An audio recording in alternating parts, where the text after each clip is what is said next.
Well, yeah, thank you very much. So I'm Jordan. I recently finished my PhD at Camborne School of Mines earlier this year. And through my PhD, I was lucky enough to go to the Platinum Symposium in South Africa in 2018. So I'm really appreciative to be. And today I'm going to be talking about my PhD as a whole and focusing on the machine learning aspects of my project. So yeah, a breakdown of the talk will be that I'll just talk about my PhD in general and the hypothesis that I was testing, and how machine learning arose from this, how I got into it, and then I'll talk about some of the results and why I think machine learning is a great match for geochemical projects. So a bit about me, my background is all within mining, mining geology, earth science, geochemistry. I'm currently a sustainability coordinator at Enviro. The one thing I want you to note from this is that I have no experience in computer science, maths, anything like that. So what I want to kind of convey in this talk today is that anyone can use machine learning, and it's got a lot of utility as long as you sort of take the time to sort of make sure you've got the correct data. I think there's a lot of applications and a lot of validity in it within earth science that isn't really being recognized until recent years. So from a PhD in general, the topic arose, I don't need to tell all you guys about this, but platinum group elements are some of the rarest metals on Earth, and there's certain places on Earth where they're strongly concentrated. These are very infrequent, but the common features that these share are that they're sites of interplate magmatism with thick continental crusts, so places like Skaergaard, Norilsk, and Bushveld, possibly. I'm not getting into that argument, that's not my forte, so I'll leave that to the Bushveld guys. But essentially what I wanted to look at with my PhD is to see if there was any mantle controls on these PGE concentrations. And what this mainly involved was looking at these locations where PGE were concentrated. In the literature, it seems to suggest that two regions of Earth where these are just via the sort of chemical behavior of the elements, where these elements are concentrated are the core and potentially the subcontinental lithospheric mantle, the SCLM. Now, if we refer back to the thing I mentioned about the intraplate magmatism, plumes, which are sort of synonymous with intraplate magmatism, can potentially interact with the core and the SCLM. So through my PhD, I wanted to look at these plume locations, look at the lavas there, see if there was any variation between plume locations, and look at what caused the variations, and try and sort of work out if plumes had a distinctive PGE geochemical signature. And the hypotheses I made right at the start of my PhD were that hypothesis one, deep plumes, which could possibly interact with the core, we would expect these to be a bit more enriched in PGE than plumes that originate from somewhere a bit shallower. And the second hypothesis was that plumes that interact with the SCLM would have different PGE ratios to oceanic island plumes, so they're having access to different melting sources. And I tested these hypotheses by looking at very distinctive and famous examples of plume sort of magmatism like Hawaii, Iceland, Canary Islands, and the South and North Atlantic. So a bit of background for hypothesis one. This was just at the start of the project, a sort of visualization of it. If a plume is going to originate near the core, where there's potential for core material to be involved in the transfer of material, we would expect the melts from these could potentially have higher concentrations of PGE compared to those originating for possibly the transition zone in the mantle, or yeah, theoretically these would have different PGE ratios. For the second one, it's a little bit more complicated. And I thought for the perfect opportunity to test this hypothesis that plumes could be kind of getting different geochemical signatures depending on how they interacted with the crust in locations where there was crust and then it was removed. So you could test the chemistry of plumes that erupted on the surface, on the crust, and then test the concentrations of PGE in plumes where it was just in the ocean. And the North Atlantic, where Iceland currently resides, when the North Atlantic plume originally erupted onto the surface, it was a continental plume. So, and this erupted the lavas that we see in Scotland and Greenland. With time, the continent rifted while the plume activity continued. So we have a perfect opportunity here where we have a plume trail going from the continents out into the middle of the ocean. And what I wanted to do was sample lavas from this whole journey and look at their chemistry and see if the PGE were varying in these locations. And we also have the South Atlantic as well, which has the exact same situation, both part of the Atlantic mid-ocean ridge opening. This time, the lavas were on Africa and South America on the surface. The rifting occurred, and then we had some volcanic ridges moving out to the middle of the sea. So my hypothesis here was that I wanted to test all of these geochemistries and see how the PGE were reacting if they had access to the SCLM, and then if this was removed, if it was different. And yeah, hopefully you can see between these two slides, you've got the shape of Africa and South America rifting and the shape of Greenland and Scotland rifting with Ireland in the middle. It's very similar, and it's around the same, like around 60 million years old. I wanted to isolate recent plumes, which is why I didn't study Bushveld. And as I said, I didn't want to get into that argument because it'd be a bit there'd be less metasomatism, less alteration in these rocks. So nice fresh lavas that I can measure the geochemistry of. And my supervisor, Hannah, wrote some papers on the North Atlantic where she noted that in these lavas, there would seem to be a platinum to palladium ratio change with time. So from the continental eruptions to the oceanic. So I wanted to look into this a bit further. So I gathered lavas from around the world from 7 plume locations related to what I mentioned before. So Brazil and Namibia for the South Atlantic and the Tristan Trail out into the sea. Iceland and some of Hannah's samples from Greenland and from the UK, the Canary Islands, Hawaii, and on Java. And basically I was crushing these all down to powders and analysing their geochemistry, their majors, their traces, and I used fire assay to look at their PGE. And basically this was a bulk geochemical comparison project, and I wanted to just see how the PGE was varying. This was the original setup of my PhD. But what next? After I had all these samples and had all these measurements for different elements, what was the next step in this? I was sort of accruing quite a large database of different geochemical data plus literature. And I mean, normal geochemistry, you sort of match 2 elements against each other and look at the trend. But during my PhD, I was sort of teaching myself to code to do some figures just for plotting my geochemical data. And the course I was doing had a section on it about machine learning. And what machine learning essentially does, it allows you to look in more than 2 dimensions or 3 dimensions. It allows you to look at all of the data you have at the same time. And this just seemed like something that would be useful for geochemistry. So the more I looked into it, I was a bit more certain it was something I wanted to go into. So I sort of took the opportunity to learn as much as I could about it. And this was when my sort of PhD went in a different direction. It allowed me to sort of unlock different aspects of the same geochemical data set. So machine learning is basically just a data science tool to process and recognize patterns in large data sets. And for every sort of good headline you hear about machine learning, how useful it is, you get scary articles that are saying it's causing a science crisis and it's causing people to be sloppy about their work. But machine learning is everywhere. It's used to look for patterns where perhaps a human brain wouldn't be able to look, or it would take a lot of time to look. And I think a lot of people view machine learning as a black box where you just put numbers into this algorithm and it spits things out. And if you are going to be doing things like that, that is, of course, sort of dangerous to science because you're not really understanding what is going on. But if you take the time to learn what the algorithm is doing and you know all the functions of it, the outputs are super useful. Machine learning can be divided into 3 categories. You've got supervised algorithms, which need some testing data to learn the patterns before they predict things about the rest of the data. You have unsupervised techniques, which don't need any prior information. They just look for patterns straight away. And you've got reinforcement learning, which is a sort of balance between exploring new trends and establishing current ones. And there's the part of machine learning that I looked at is a tiny, tiny sector of the whole umbrella of machine learning. There's so many applications that we can use then, and I really just scratched the surface. And as I said, machine learning isn't really something traditionally coupled with geology, but maybe in the last like 5 or 10, possibly 10 years, a lot of really cool studies have popped up looking at geochemical data. So I've listed a few of them here. There's one on lunar basalt classification, mapping of Mars using geochemistry, using geochemical alteration to explore in exploration campaigns, and detecting lineaments from mineralization using satellite data.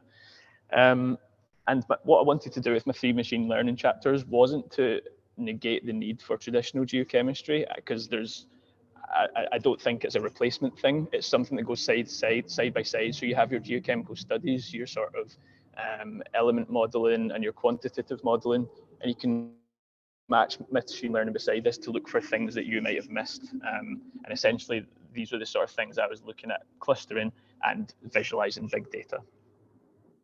So this was my sort of revised approach to how I was going about my work with all these lava samples that I had. On the left-hand side, we've got traditional geochemistry, where you can look at things like partial melting, sulfur saturation, crystal contamination, and fractional crystallization to achieve a geochemical model. And I ran this in tandem with this new approach using 3 particular techniques, which I'll describe in the next few slides. But essentially what I wanted to do was firstly take the bulk geochemical data and reduce the dimensionality and extract meaningful features from the data set, and then go on to categorize these in multiple dimensions. I mentioned that the techniques can look at all your elements at once. So I wanted to see what the utility of this was when classifying rocks and classifying geochemical signals. And the test study is published. I've got my references at the end. If you want to look at this methodology in a bit more detail, I'll put all the citations at the end. So the first technique I looked at isn't really a machine learning technique. I mean, it depends who you ask. Principal component analysis, PCA, is probably the one that most people will have heard of. It's just a dimensionality reduction technique. And what this does, it looks at all your data and all your different dimensions and looks for the direction of most variability within this cloud of data and plots this. This is called an eigenvector, and this would be your first principal component. Then the methodology looks perpendicular to this for the next most relevant direction of variability in the cloud, and then perpendicular, and then again and again and again until it has described the variability of your data. And these vectors discuss which sort of elements trend with different directions of variability, and you can plot your samples back over this and look to see which points within your data set are most influenced by these directions of variability. And then you can start to have a look at these, and you can see that different elements cluster together on the eigenvectors on the side. So for example, some of the PGE are going together, titanium and iron are going together on the top right-hand side. So you can start to then think about geological processes that would do this, like why would these elements and why would these samples be grouped together here? The second one is t-SNE, which is T-distributed stochastic neighbor embedding, which is like super PCA. It looks at all your directions of variability for all your samples and all your elements at once and gives you a 2D plot describing all of this variability in one step. So it's basically, yeah, a non-linear dimensionality reduction technique. And I use this to create these nice maps where it gives you this 2D representation of how all of your data varies. And then you can start to look at which parts of this data cloud are most concentrated in certain elements. So if you look at these kind of heat maps that are produced here, you can see, for example, magnesium is really tightly constrained to this bottom corner of the cloud, whereas iron is at the top. And again, you can start to think about why your data has clustered like that, why certain samples are with these highly concentrated magnesium corner, or why the other ones would be, for example, within the titanium corner. But I think these are just really useful to look at overall variability in your cloud of data. The third and last technique that I looked at was k-means clustering. This one is proper machine learning. Nobody will argue about that. Basically, this one is kind of similar to t-SNE. It looks at your data and all the different directions, whatever your input variables are. You tell it how many clusters you want to make within your data, and it looks for the optimized way to cluster this based on more than just 2D relationships. It looks at all of your elements at once and sort of what is really good for categorizing your data samples. So you can see this little moving figure at the bottom. It starts with a randomly placed set of clusters and moves these and move these and move these until it finds the optimum formation. You can see it slowly moves towards the way which captures the maximum amount of density of the samples. And the only thing with this, you have to define what the K is, what the number of clusters. So you need to have a sort of idea with what you want to classify. And there's ways to look back at this so you can find the optimum ways, the optimum number of clusters within your data. But you can see here, I've tried sort of K equals 2, 3, 4, and the algorithm works in ways and sort of clusters your data the best way it thinks it can. So it takes a lot of the sort of trouble of drawing really arbitrary lines within your data to separate things. So for the actual application for my PhD, the first set I looked at for data was the North Atlantic igneous province. So this is Greenland, the UK, and Iceland, and all the volcanics in between.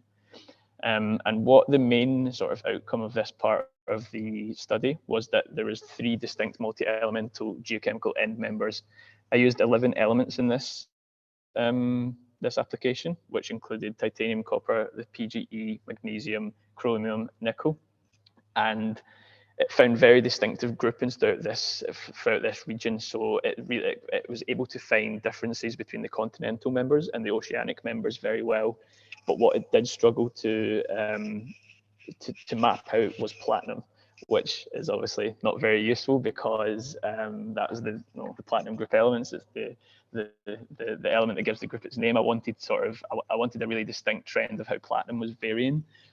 But with the elements that entered into the machine learning algorithm, there wasn't enough to group platinum together with any of these other trends. The other trends were really distinctive, and some of the heavy PGE, like iridium and ruthenium, these were sort of clustered very nicely into high degree partial melting groups, which went alongside high concentrations of magnesium, chromium, and nickel.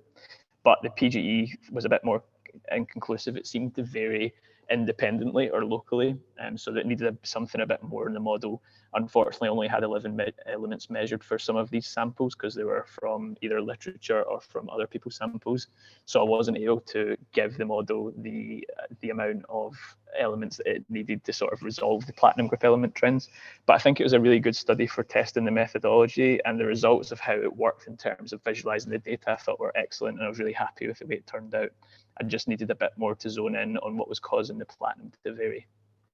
But what I was looking for was the elements to be tied to things that have very distinctive reasons of why they vary. So magnesium varies very well with degree of partial melting. I wanted to see how platinum was related to this, but this study, it was inconclusive. I then looked at the South Atlantic, which is the Paranite and Decolarge igneous province, which these were all my own samples. So I had free rein to analyze, I think it was 50 elements that I analysed for these. So this is where I was hoping that I was going to get something a bit more conclusive in figuring out the trends. So in general, with machine learning, the more variables you can input, the more the algorithm has to look for patterns. So I was hoping that I would get a sort of like a more meaty description of how the elements were varying in this region. And again, if you remember, this is the region where we had continent and removed it slowly and had a trail all the way out. So I was hoping for a bit more variation here. And this time, there was 2 major PGE bearing trends within the machine learning techniques. The PCA, the t-SNE, and the k-means all picked up on quite concrete trends linked to sort of elements that have, as I said, distinctive reasons of why they vary, sort of lithophiles, high magnesium sort of partial melting trends. I was able to actually tie some of the elements of interest to these trends in this case. So for example, the heavy platinum group elements appeared to vary a bit more with these sort of high melting degree features. Platinum and palladium sort of were a bit more unique, but they seemed to be associated with samples that were only from the very edge of the continents. So this seemed very interesting. You've got this dark blue group here and the light blue group. This was the 2 PGE groups. So from this was sort of indicating the direction I had to look for the next sort of clues in the mystery. The fact that it separated these with very distinctive geographic regions and geochemical regions, it sort of led me to sort of look towards why these would be associated with these particular locations in this whole system. And the important thing to note is that in the South Atlantic, it was asymmetrical. There were strong PGE signatures in the South American side, but not on the African side. So again, I was trying to look into the results of this machine learning to find out why. And this is just an example of how well it was clustered.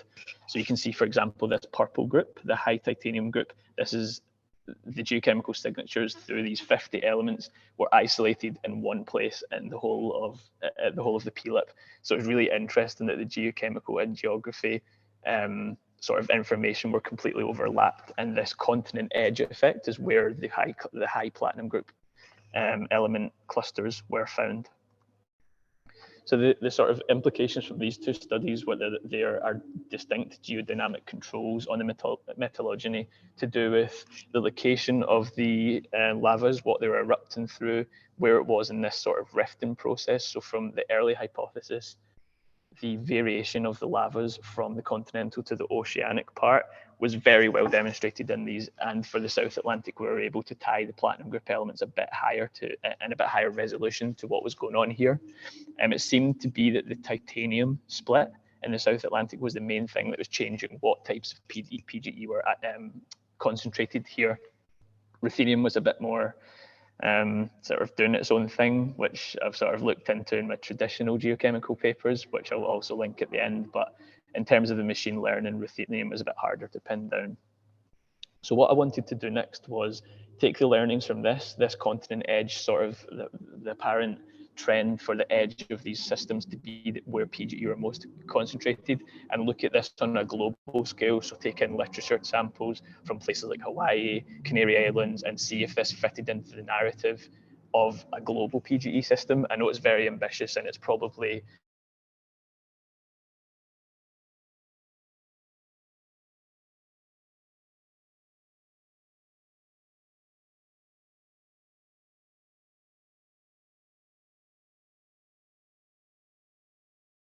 thing was something to look at. And this is all the samples that I analysed for my PhD in total. So this is all of these plumes that I mentioned: Hawaii, Canaries, the Paranaetan Deca, the North Atlantic. This was everything in the one. And this is one of the t-SNE plots that it produced. And you can see how distinct the groups are. So this is all the variability described for all of the plumes that I looked at in one plot. And you can see we've got really nice groupings here. And then when I overlaid the geography on top of this, there was like really distinct places where associated with these different groups. So I've got sort of a chapter in my thesis that is looking at this in a lot more detail, if you want to sort of look at how it transfers. But essentially, I created this summary diagram which looks at where the different locations were in terms of this t-SNE model. Where do these plumes fit within the global variability? And what we sort of found is that the oceanic, the continental, and the sort of continent edge stuff were all very distinctively set out within this variability diagram. And again, PGE seemed to be, when you looked at all these different plumes, this continent edge in Brazil, Greenland, and Scotland, these are the places where the PGE were sort of associated with these thinner bits of SCLM just before the plumes transitioned into the oceanic. So it's not a perfect model, as I said. It's a sort of large scale look at how this was all varying. And there's sort of this is the ultimate diagram from that study. There's a lot more figures in it. So if anyone wants to see the working behind it, you can let me know and I can send you it. But essentially, this was quite a nice way to round off a PhD project. It looked at all the samples I'd looked at and isolated this platinum and palladium enrichment with the continent edge. Things like the Canaries in Hawaii, the signatures from the different techniques were sort of indicating that the melting degree there was just too low to get any sort of effective PGE liberation from the SCLM. And places, even if they didn't have access to the continent edge, if they were high enough melting degrees within the plume, they could sort of exhaust the platinum group elements that were present in the mantle. So it was kind of not very much sort of moderate enrichment in places like Kerguelen, where you sometimes have, I can't remember, something like 30-degree partial melts, 30% partial melts, things like that. But again, on this grand scale, the continent edge reigned supreme as the signatures where all these machine learning algorithms were pointing towards that there seemed to be something going on here with the enrichment. And I sort of made this diagram to try and summarize this. Not all plumes are equal, they interact with different things. In this sweet spot between the part where the continent was thinning before the rifting took place, this seems to be the place where the PGE are enriched. And I sort of thought about this in my more traditional geochemical paper that's published too. Again, I'll give you links for these if you want to look them up. When you start to increase the partial melting degree and that you're interacting with the SCLM, this is the sort of sweet spot where I think that the machine learning model, all these different signatures were combining to look you sort of the part I've got circled here. And there's no sort of surprise that this is where Skaergaard is located in terms of a geographical sense of these continent plates.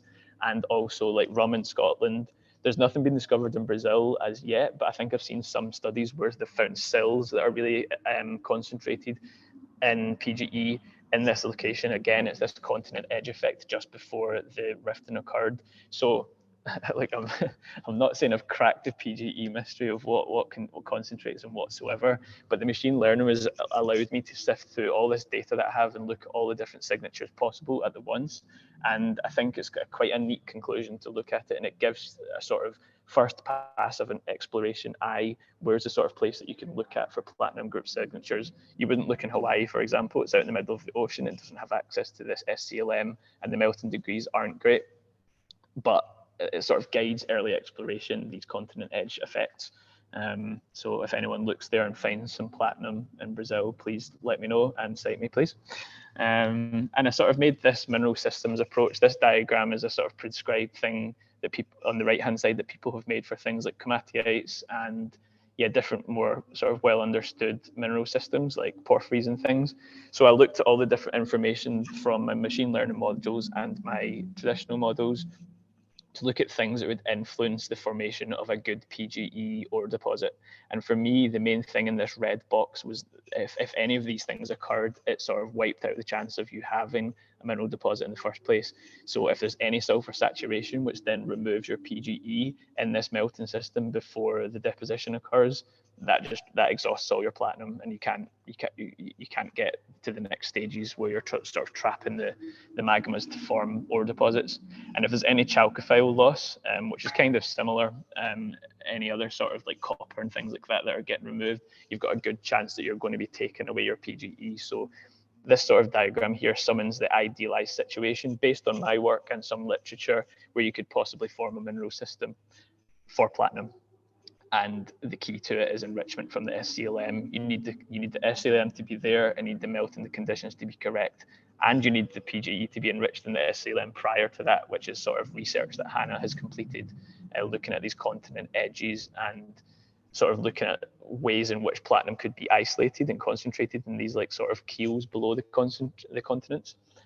Which I think is work that some of the sort of Hannah's other PhDs are looking into now. So I'm hoping that this is a sort of a good sort of first pass look at a PGE mineral system. Again, not perfect, but it was a sort of a neat way to conclude my PhD.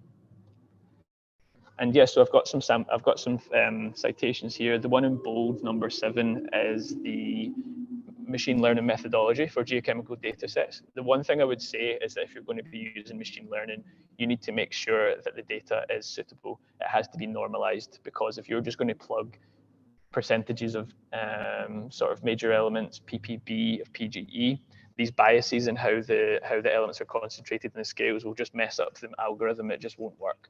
So if you have a good normalization methodology for all your data, and it works quite nicely, I think that this technique is sort of applicable to a lot of people, whether you're looking at global data sets or you're looking at something really fine like variations in mineralogy, and you've got like a sort of list of data. I think that the approach I use for my PhD should be helpful to a lot of people. So if there's anyone that would be interested, just drop me a line and I can talk about it. We've got the Geoscience Frontiers paper with the methodology laid out, and the subsequent papers, both for the traditional geochemistry of Paraná and the machine learning one, are both published. So all the information I've talked about today should be in these. I think machine learning is a huge opportunity for geochemistry, and it's really refreshing to see that there's lots of people taking it up. I just think it unlocks a lot of things that we'd not be able to detect ourselves, and saves a lot of time. The graphs look really nice. I just think there's a lot of benefits to using it, as long as you sort of invest the time to make sure you know what it's doing, and it's not this scary black box and it's spitting out figures that you have no idea what they are. If the data is treated well, I think it can make a lot of difference to a lot of people's data analysis, and I hope I sort of conveyed that today. And here's a nice picture of Paraná I took from the lavas when I was sampling them. Got to go to a lot of cool places in my PhD, and I promised I didn't pick volcanic islands for sampling sets just because I wanted to go there. It was part of the job. Cool. So yeah, thank you very much. That's all I've got today. But if anyone has any questions about the machine learning methodology or my samples or anything, please do let me know.